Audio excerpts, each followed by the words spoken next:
Tinalagay kong spaghetti. Kalahating kilo lang yan. Yan, kumulo ng kumulo. Yan.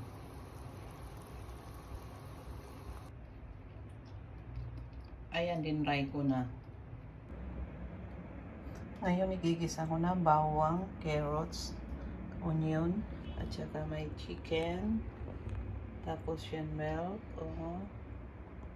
Yan ang aking mga sangkap. Bawang,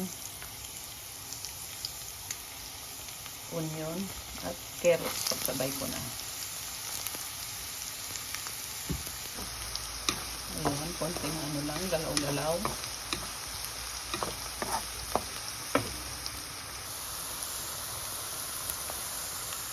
At ilalagay ko na rin ang chicken.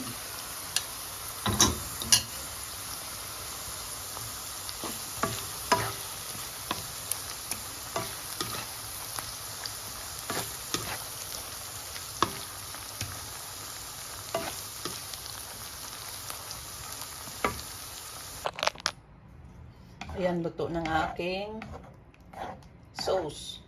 Hindi gano'n siyang red na red kasi ayaw ko yung siyang red na red. Ano siya? Kasi nilagyan ko siya ng milk.